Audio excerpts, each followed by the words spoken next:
నమస్తే yes news వార్తలకి స్వాగతం. ముందుగా వార్తల్లోని ముఖ్యాంశాలు. గండికోట చరిత్ర చాటి చెప్పేలా ఉత్సవాలను నిర్వహిస్తాం. అధికారులతో ఉత్సవాల నిర్వహణపై కలెక్టర్ సమీక్ష సమావేశం.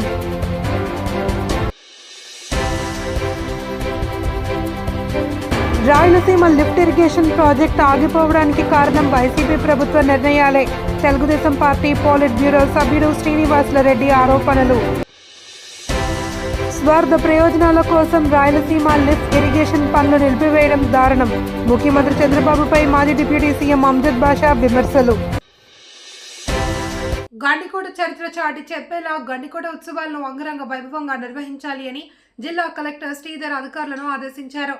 కలెక్టర్ బంగ్లాలో ఆయన ఆదివారం సాయంత్రం అధికారులతో ఉత్సవాల నిర్వహణపై సమీక్ష సమావేశం నిర్వహించారు. ఈ నెల 11, 12, 13 తేదీలలో గండికోట ఉత్సవాలు నిర్వహించేందుకు ప్రభుత్వం నిర్ణయించిందన్నారు. ఈ సందర్భంగా గండికోట ఉత్సవాలలో నిర్వహించే అన్ని కార్యక్రమాలను అధికారులను అడిగి ఆరా తీశారు. వీటికి సంబంధించిన మ్యాప్లను కలెక్టర్ పరిశీలించి తగు సూచనలు చేశారు. రాష్ట్ర వ్యాప్తంగా తరలివచ్చే ప్రజల కోసం ఎటువంటి లోటుబాట్లు లేకుండా గండికోట ఉత్సవాల్లో ఏర్పాట్లు చేయాలి అని, ఫుడ్ ఫెస్టివల్లో వివిధ రాష్ట్రాల ఆహారాలను తయారు చేయాలన్నారు. 3 రోజుల పాటు గండికోట చరిత్రను చాటి చెప్పేలా ఉత్సవాలు నిర్వహించాలన్నారు. Festival starts from morning 8 o'clock to till 12 o'clock. No, these are all the activities that will be available throughout the day. Yeah. So then whoever is interested in participating, they can register online. They can register online, and then they will be facilitated. Yes. So for all these activities, I need one officer who takes care of the complete planning, coordination, picking them, and then till the event is completed, that officer is responsible. Okay.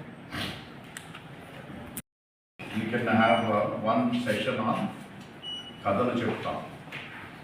It is an open platform for anybody can come, and then they can tell a story. Okay, story can be a historical story, it can be a story about the Gandikota, story about this is a new trend that is going on. Kadalu is telling about 15 minutes, 30 minutes ఉంటుంది. So whoever ask paina cheppe వాళ్ళకి there will be a committee which will screen them and then finalize. Maybe top 4 or 5 people will be given opportunity on the dais. Okay. So, for example, sketches, there will be one person.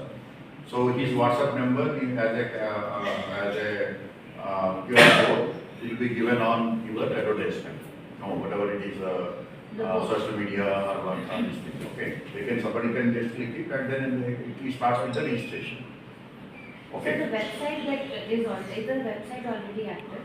Yeah, we have that website. So also. in that website, it would be very nice to have one link for each of these activities, sir, because then we people stop viewing websites. No, sir. That link should. So localised ఒక్కొక్కటి మనం highlight చేసడానికి Kadapa కథలు కవితలు అనేది అదొక event తీసుకోవచ్చు. తర్వాత వీటితో పాటు ఆల్ ఓవర్ కడప డిస్ట్రిక్ట్ మనకి so all these people will be whoever the first and second winners will be facilitated on the dais. So these are the for all these things you need to give the social media thing. Okay. Okay. Yes. So maybe around 7-8 things will be there. So the people who are interested, they can register and they can because we are all open to anyone. Remaining everything else we can curate and create. This is the process of registering and the process of submission. These two we would require. So registration, that's why you have to give the link. Right. Okay. So the link, and there will be some format. They can just enter their name and this thing, or you can give a simple WhatsApp number also. Rayalaseema lift irrigation ఆగిపోవడానికి కారణం జగన్ ప్రభుత్వ నిర్లక్ష్యమే అని Telugu Desam party polit bureau సభ్యులు శ్రీనివాసుల రెడ్డి ఆరోపించారు.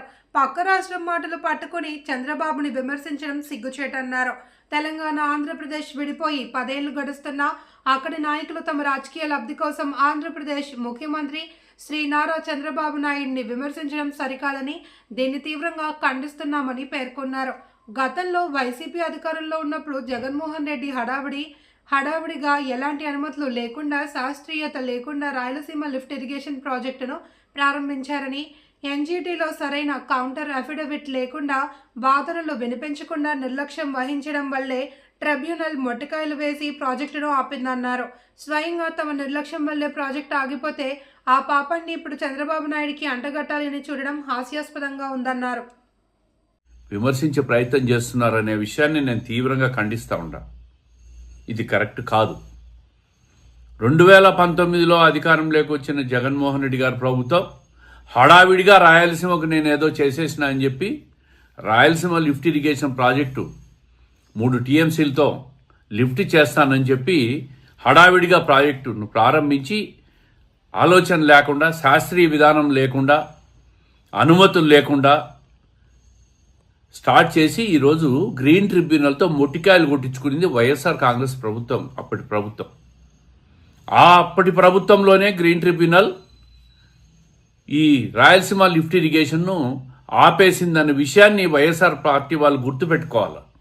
మీ హయాంలో మొదలుపెట్టి మీ హయాంలోనే national green tribunal ఆపేస్తే అది ఈరోజు పక్క రాష్ట్రంలో వాళ్ళు ఏదో మాట్లాడితే దాన్ని చంద్రబాబు నాయుడు గారి మీద విమర్శలు చేసే ప్రయత్నం చేసి ఏమీ దొరక్క ప్రతి ఒక్కరు కూడా చంద్రబాబు నాయుడు గారు రాయలసీమకు అన్యాయం చేశాడని మాట్లాడుతున్నారా? దీన్ని ప్రజలు విశ్వసిస్తారా? రాయలసీమకి ఏదైనా న్యాయం జరిగింది అంటే అది తెలుగుదేశం ప్రభుత్వంలో గతంలో ఎన్టీ రామారావు గారి హయాం నుంచి ఈరోజు చంద్రబాబు నాయుడు గారి వరకు కూడా రాయలసీమలో నీటిపారుదల రంగానికి అంద్రీ నివా కానీ, గాలేరు నగర్ కానీ, తెలుగంగ ప్రాజెక్టు కానీ, కేసీ కెనాల్ మోడర్నైజేషన్ కానీ, ఎస్ఆర్బీసీని పూర్తి చేయడం కానీ చేసి ఈరోజు రాయలసీమలో ప్రతి ప్రాజెక్టులో ఉన్న రిజర్వాయర్లు కూడా నీటితో కలకల్లాడుతూ ఉంటాయి. మీలాగా ఏదో రాయలసీమకు చేసేస్తున్నామని చెప్పి డ్రామాలాగా ఒక రాయలసీమ లిఫ్ట్ ఇరిగేషన్ ప్రారంభం చేసి ఆదిలోనే దానికి తూట్లు పొడిచి గ్రీన్ ట్రిబ్యునల్ ముందట వాదనలు కూడా వినకుండా, కౌంటర్ అఫిడవిట్ కూడా వెయ్యకుండా వదిలేసింది వైఎస్ఆర్ కాంగ్రెస్ పార్టీ అప్పటి ప్రభుత్వం. ఈరోజు పక్క రాష్ట్రంలో ఏదో మాట్లాడితే మా మీద నింద వేసే ప్రయత్నం చేస్తుంటారు. ఇది మంచి పద్ధతి కాదు. దీన్ని నేను ఖండిస్తూ ఉండా. అన్ని విధాలుగా రాయలసీమకు న్యాయం చేసేది తెలుగుదేశం పార్టీ కూటమి ప్రభుత్వం చంద్రబాబు నాయుడు గారి నాయకత్వంలోని 2024లో 52 స్థానాల్లో 45 స్థానాలు గెలిపించిన మాట మీరు మర్చిపోయినారా? మీ మీద విశ్వాసం లేకే మీరు అన్యాయం చేసినారు కాబట్టి రాయలసీమలో అత్యధిక సీట్లు ఇచ్చింది తెలుగుదేశం పార్టీ కూటమి ప్రభుత్వానికి అని చెప్పి ఈరోజు విమర్శిస్తున్న వైఎస్ఆర్ పార్టీ నాయకులందరూ గుర్తుపెట్టుకోవాలి. సిగ్గు లేకుండా పక్క రాష్ట్రం నుంచి ఏదో ఒక పాయింట్ దొరికితే రాష్ట్రంలో ఏమీ లేదన్నట్టుగా పక్క రాష్ట్రం నుంచి పాయింట్ అందుకొని విమర్శించేదానికి స్థాయికి మీరు దిగజారిపోయినారని చెప్పి రాష్ట్రంలో ఉన్న వైఎస్ఆర్ కాంగ్రెస్ పార్టీ వాళ్ళని చూసి ప్రజలు అసహించుకుంటున్న విషయాన్ని గుర్తు చేస్తూ రాయలసీమకు ఏదైనా చేయగలిగింది, చేసింది, చెయ్యబోయేది ఒక్క తెలుగుదేశం పార్టీ, అది చంద్రబాబు నాయుడు గారి నాయకత్వంలోనే జరుగుతుందనే విషయాన్ని మరొక్కసారి స్పష్టం చేస్తూ పక్క రాష్ట్రంలో మాట్లాడిన ముఖ్యమంత్రి మాటలను నేను తీవ్రంగా ఖండిస్తూ ఉంటా.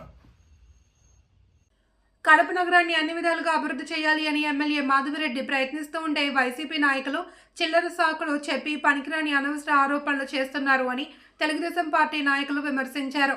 కరోనా సమయంలో మాజీ డిప్యూటీ సీఎం అంజద్ బాషా ఎంత అవినీతి చేశారని ప్రశ్నించారు. కడప నగరంలోని ఎమ్మెల్యే నివాసంలో నగర అధ్యక్షుడు మంజూర్ అలీ, కార్యదర్శి సుబ్బారెడ్డిలు మీడియాతో మాట్లాడుతూ మాజీ డిప్యూటీ సీఎం అంజద్ బాషా వైఎస్ఆర్ కాంగ్రెస్ పార్టీ నాయకులపై తీవ్ర స్థాయిలో మండిపడ్డారు. కడప నగర ప్రజల భద్రత కోసం సీసీ కెమెరాలు ఏర్పాటు చేస్తుంటే వాటిని చూసి ఓర్వలేకపోతున్నారని అన్నారు. స్వచ్ఛందంగా సీసీ కెమెరాల ఏర్పాటు కోసం ప్రజలు డబ్బును అందిస్తున్నారని, కరోనా కాలంలో ఎలాంటి రసీదులు, చెక్కులు లేకుండా నేరుగా లక్షల రూపాయలు దండుకున్నారని విమర్శించారు. దీనిపై బహిరంగ చర్చకు అంజద్ బాషా, వైఎస్ఆర్ కాంగ్రెస్ పార్టీ నాయకులు సిద్ధమా అంటూ ప్రశ్నించారు. అదేంటంటే సీసీ కెమెరాలు P4 విధానంలో కడప ఒక శ్రేయస్సు కొరకు, కడపలో భద్రత పెంచేందుకు కడప సీసీ కెమెరాల సర్వేలెన్స్లో ఉండాలి. రేపేమి ఆపద జరిగినా, ప్రమాదాలు జరిగినా వెంటనే పరిష్కరించడానికి ఏకైక మార్గం సీసీ కెమెరా సర్వేలెన్స్లో కడపను ఉంచడం. దానికోసము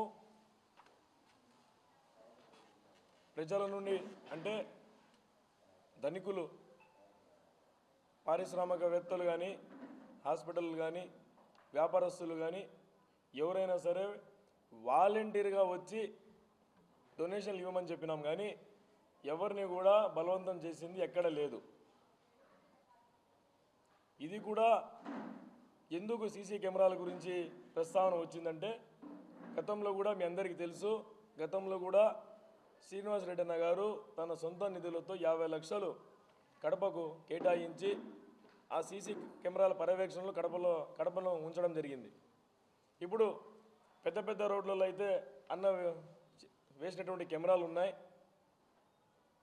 ఇప్పుడు పెద్ద రోడ్లకు కాకుండా చిన్న చిన్న రోడ్లలో కానీ సందులలో కానీ కెమెరాలు ఉండడం చాలా ఆవశ్యకత ఉంది. ఎందుకంటే గత ప్రభుత్వంలో గాంజాయిని విస్తృతంగా కడపలో వ్యాపించినట్టు చేసినారు. గాంజాయి అంటే గాంజాయి ఒకటే సమస్య కాదు. ఇక్కడ గాంజాయి సేవించిన వాడు ఏం చేస్తాడో అది వానికి అర్థం కాదు. అలాంటి స్థితిని కడపకు తీసుకొచ్చినారు. ఇప్పుడు కెమెరాలు తీసుకొస్తే వీళ్ళు గతంలో నడిపిన ప్రభుత్వం ఏదైతే ఉందో వైసీపీ ప్రభుత్వం, వాళ్ళ గాంజా వ్యాపారాలు ప్రజలందరికీ కూడా చాలా స్పష్టంగా తెలుసు. ప్రజలందరూ కూడా చాలా విఘ్నులు, వాళ్ళందరికీ కూడా తెలిసిన విషయమే. అందులో భాగంగా ఈ నియోజకవర్గంలో ఏవైనా సరే చిన్న చిన్న సంఘటనల దగ్గర నుంచి పెద్ద సంఘటనల వరకు ఏవైనా జరిగితే ట్రేస్ చేయడానికి ఈజీగా ఉంటుంది. పోలీస్ డిపార్ట్మెంట్ వారు మా దగ్గర దానికి సంబంధించిన నిధులు లేవు, మీరు సహకరించండి, మీరు అప్పీల్ చేస్తే స్వచ్ఛందంగా ఇవ్వడానికి కూడా ఈ నియోజకవర్గంలో ప్రజలందరూ కూడా ముందుకొచ్చే అవకాశం ఉంది, కాబట్టి మీరు ఈ బాధ్యత తీసుకోండి అని చెప్పి అడిగితే దానికి కంకణం కట్టుకొని ఈ నియోజకవర్గ ప్రజల భద్రత బాధ్యతగా తీసుకొని మా ఎమ్మెల్యే గారు అయితేనేమి, శ్రీనివాస్ రెడ్డి గారు అయితేనేమి ఒక అప్పీల్ చేయడం జరిగింది.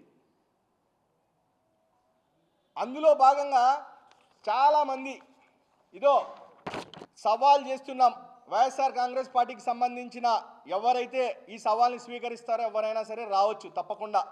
ఎందుకంటే ఇప్పుడు తీసుకున్న డబ్బులు ఏ ఒక్కటి కూడా ప్రతిది కూడా మా దగ్గర రికార్డు ఉంది. ప్రతి రికార్డులో వాళ్ళ పేరు, వాళ్ళు ఇచ్చిన చెక్ నెంబర్తో సహా మా దగ్గర ఉన్నాయి. వాళ్ళ పేర్లు కూడా మీకు చదివి వినిపిస్తాం, మీకు కూడా ఒకటి ఇస్తాం. వాస్తవానికైతే ఇవన్నీ కూడా వాళ్ళందరూ కూడా స్వచ్ఛందంగా వచ్చి, వాళ్ళు ఎవరు కూడా ఇక్కడ చాలా గొప్ప గొప్ప వాళ్ళు ఉన్నారు. అసలు మనం ఊహించలేము ఇంత డబ్బులు ఎందుకు వాళ్ళు ఫండింగ్ ఇచ్చినారో కూడా. వాళ్ళు ఏ వ్యాపారాలు చేయడంలా, వాళ్ళని ఏం బెదిరించింది లేదు. బెదిరించినారని చెప్పి రాబట్టినామని చెప్పి ఎవరైనా సరే మీరు నిరూపించగలిగితే, మీకు దమ్ముంటే నిరూపించండి. ఇదో ఈ లిస్ట్ ఇస్తున్నాం, ఈ పేర్లు ఇస్తాం, ఫోన్ నెంబర్లు ఇస్తాం, మీరు నిరూపించండి. ప్రజల్ని ఎంతసేపు అంటే వీళ్ళ ఆలోచన ఏ విధంగా, వీళ్ళ బుర్రలు ఏ విధంగా చెడిపోయినాయంటే, ఈ నియోజకవర్గంలో ప్రజలను వీళ్ళని తిరస్కరించినారు వైఎస్ఆర్ కాంగ్రెస్ పార్టీని. దాన్ని జీర్ణించుకోలేక ఈరోజు కడప నగర ప్రజలు భద్రతను ఏ విధంగా గాలిలో కలపాలి, ఏ విధంగా ఈ జరిగే మంచి కార్యక్రమాన్ని చెడగొట్టాలి, ఏ విధంగా, ఎందుకంటే వాళ్ళ కసి, ఈ నియోజకవర్గ ప్రజలు వాళ్ళను ఓడించినారు కాబట్టి ఇంత ప్రెస్టేషన్లోకి పోయి ఇంత రాక్షసానందం పొందుతున్నారంటే నిజంగా ఇవన్నీ కూడా ప్రజలు హర్షించరు. 100కు 100% మిమ్మల్ని ఈ సబ్జెక్టులో ప్రజలు హర్షించరు. దీనివల్ల మీకు నష్టం తప్ప లాభం జరగదనే విషయాన్ని మీరు గుర్తించాలని చెప్పి తెలియజేస్తా ఉన్నా. ఈరోజు ఎంతసేపు సోషల్ మీడియాల్లో ప్రజల్ని ముక్కుపిండి వసూలు చేస్తూ ఉన్నారంట.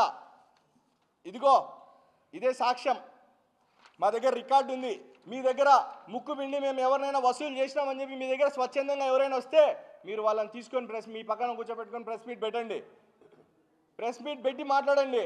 దానికి మేము కడప జిల్లాలో కాంగ్రెస్ పార్టీ పూర్వ వైభవానికి కృషి చేస్తానని నూతన కాంగ్రెస్ పార్టీ అధ్యక్షురాలు విజయజ్యోతి స్పష్టం చేశారు. ఇటీవల ఆమె రెండవసారి జిల్లా కాంగ్రెస్ పార్టీ అధ్యక్షురాలుగా అధిష్టానం ప్రకటించిన నేపథ్యంలో కడపలో మీడియాతో మాట్లాడారు.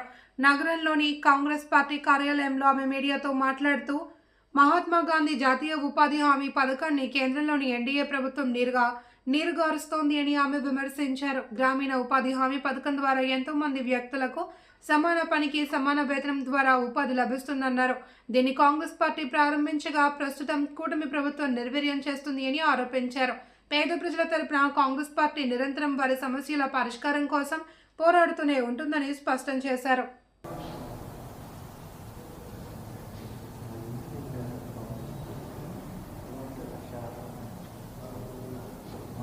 2026 నూతన సంవత్సర శుభాకాంక్షలు విలేకరుల సోదరులకు, చేరవచ్చిన కాంగ్రెస్ పార్టీ నాయకులకు, కార్యకర్తలకు అందరికీ తెలియజేసుకుంటూ ఉన్నాను. ఈ సంవత్సరం అంతా అందరూ సుఖ సంతోషాలతో ఉండాలని ఆ దేవుని కోరుకుంటూ ఉన్నాను. ముఖ్యంగా ఈరోజు ఇక విలేకరుల సమావేశం ఏర్పాటు చేయడానికి కారణము నరేగా గురించి. ముందుగా ఈరోజు సావిత్రిబాయి పూలే విద్యా విప్లవ జ్యోతి ఆమె యొక్క జయంతి సందర్భంగా వారికి నివాళులు అర్పిస్తూ, ఇప్పుడైతే సామాన్యంగా ఉంది కానీ 170 సంవత్సరాల క్రితము మహిళలు విద్య అంటే చాలా కష్టతరమైంది. అటువంటి పరిస్థితుల్లో కూడా మహిళల పక్షాన పోరాడి ఆమె ఎంతో విప్లవం చేసి ఉపాధ్యాయులు అయినారు. ఆమెకు మనస్ఫూర్తిగా నివాళులు అర్పిస్తూ ఉన్నాం.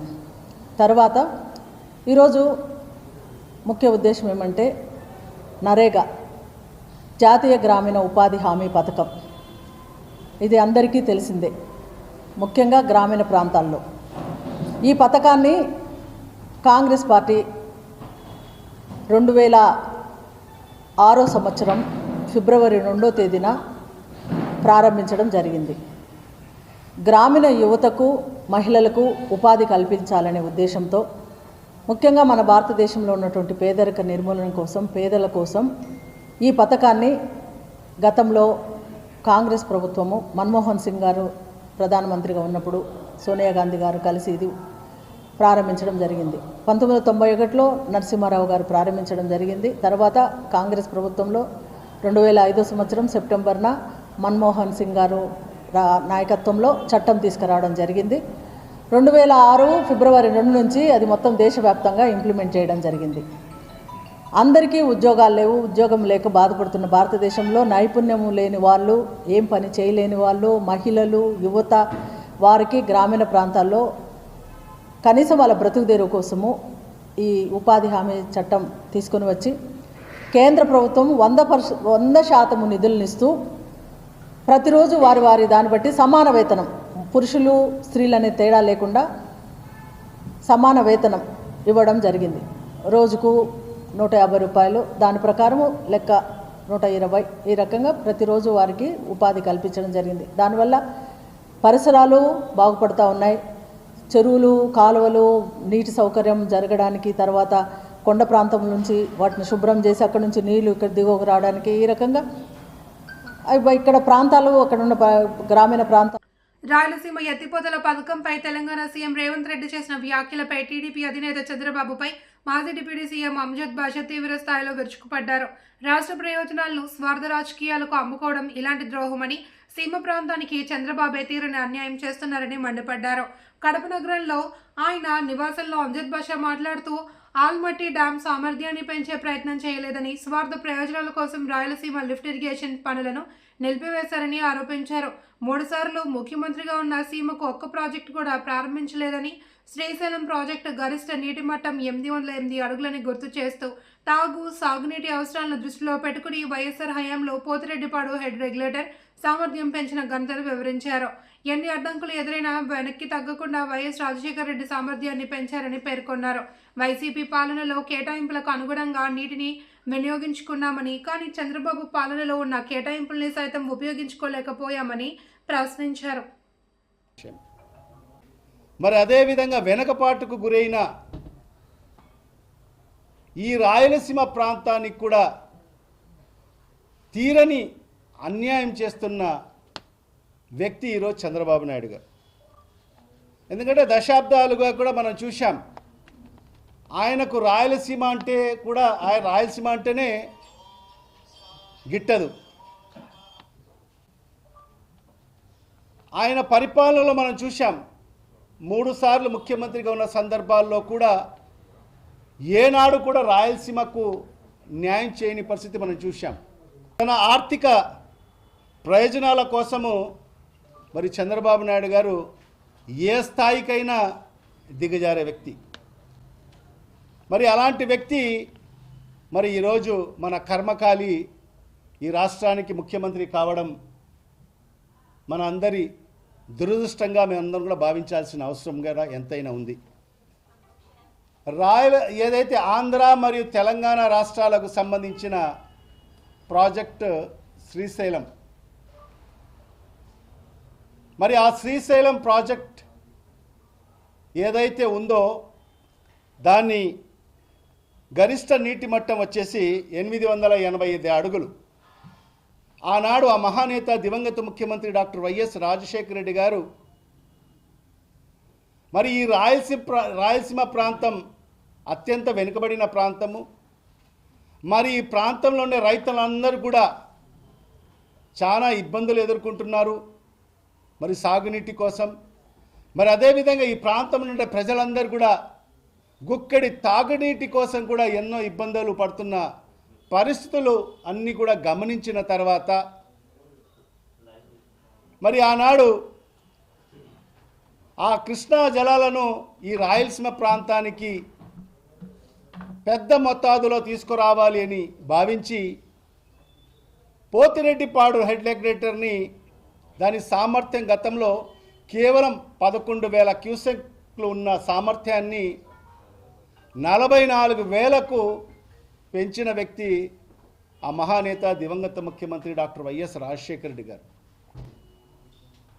ఈ ప్రాంతాన్ని కూడా సస్యశ్యామలం చేయాలి, ఈ ప్రాంతంలో ఉండే రైతులందరూ కూడా 2 కార్లు పంటలు పండించుకునేదానికి అవకాశం కల్పించాలి అని చెప్పి మరి ఈ ప్రాంతవాసిగా ఈ గడ్డపైన పుట్టిన వాడిగా ఆనాడు రాజశేఖర రెడ్డి గారు ఎంతమంది అడ్డుకున్నా ఆనాడు తెలంగాణలో ఉన్న కాంగ్రెస్ నాయకులు అయితేమి మరి ఇదే తెలుగుదేశం పార్టీకి సంబంధించిన నాయకులు అడ్డుకున్నా దీక్షలు చేసిన ఎక్కడ. కడప జిల్లా ఒంటిమిట్ట మండలం కొన్నరాచుపల్లి కొల్లగుండం గుట్ట పట్టలో లక్ష్మీనరసింహ ఆంజనేయ స్వామి లక్ష్మీదేవి పంచలోహ విగ్రహాలు బయటపడ్డాయి. ఈ విగ్రహాలను చూసేందుకు ప్రజలు పెద్ద ఎత్తున తరలి వస్తున్నారు. కడప జిల్లా ఒంటిమిట్ట మండలం కొన్నరాచుపల్లి కొల్లగుండంపుట్ట గుట్టలో లక్ష్మీనరసింహ ఆంజనేయ లక్ష్మీదేవి పంచలోహ విగ్రహాలు బయటపడ్డాయి. మంటపంపల్లె పెన్నా స్కూల్లో 10వ తరగతి చదువుతున్న హరికృష్ణ కలలోకొచ్చి స్వామివారు చెప్పినట్లు ఇంట్లో వారికి తన స్నేహితులకి వెల్లడించారు. వారు పట్టించుకోకుండా గెలి చేయడంతో హరికృష్ణ పదే చెప్పగా గ్రామస్తులు పలు ప్రాంతాలతో పాటు పుట్టలో వెతకగా ఈ 3 విగ్రహాలు బయటపడ్డాయి. హరికృష్ణ మరికొన్ని విగ్రహాలు ఉన్నట్లు చెబుతూ ఉండడంతో ప్రాంతంలో మరికొన్ని విగ్రహాలు ఉన్నట్లుగా పలువురు అనుమానం వ్యక్తం చేస్తున్నారు. విగ్రహాలను చూడడానికి సమీప ప్రాంత వాసులు పెద్ద సంఖ్యలో తరలి వస్తున్నారు. పనికి ప్రజలు ఈ విగ్రహాలకు పూజలు చేస్తున్నారు.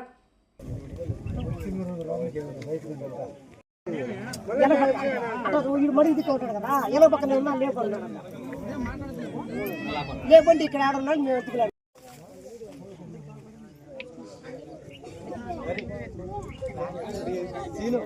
ఆకలి అయితే బాగా అన్న బాగాలేదన్నా ఆకలి కాలేదంటే మాటలు పంపించి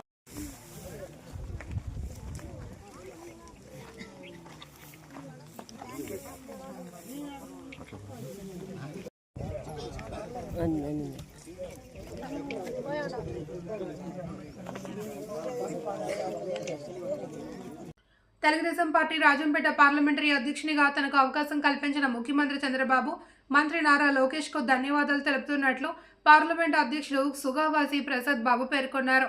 రాయచోటిలో మీడియాతో మాట్లాడారు. రాయచోటి ప్రజల ఆకాంక్ష మేరకు రాయచోటి ప్రజలకు అన్యాయం జరగకుండా ఈ ప్రాంతం అభివృద్ధి చెందేలా నిరంతరం కృషి చేస్తున్నట్లు పేర్కొన్నారు. రాష్ట్ర రవాణా శాఖ మంత్రి మండిపల్లి రాంప్రసాద్ రెడ్డి సహకారంతో ముఖ్యమంత్రి దృష్టికి ఈ ప్రాంత ప్రజల కోరికను తీసుకుని వెళ్లినట్లు తెలిపారు. తమపై నమ్మకం ఉంచి ఈ అవకాశం కల్పించిన ముఖ్యమంత్రి చంద్రబాబుకు ఆయన ధన్యవాదాలు తెలిపారు. రాష్ట్రంలో కూటమి ప్రభుత్వం చేస్తున్న అభివృద్ధి సంక్షేమ పథకాలను నిరంతరం ప్రజలకు తీసుకుని వెళ్తామని ఆయన పేర్కొన్నారు. తెలుగుదేశం పార్టీ పార్లమెంటరీ అధ్యక్షునిగా నన్ను ఎన్నిక చేసిన చంద్రబాబు నాయుడు గారికి, మా యువ నాయకులు లోకేష్ బాబు గారికి మరియు నియోజకవర్గ ఇన్ఛార్జీలకు, ఎమ్మెల్యేలకు, మంత్రులకు అందరికీ నా కృతజ్ఞతలు. ఈరోజు ఒక 10 రోజుల క్రితమే నన్ను అధ్యక్షునిగా పెట్టారు.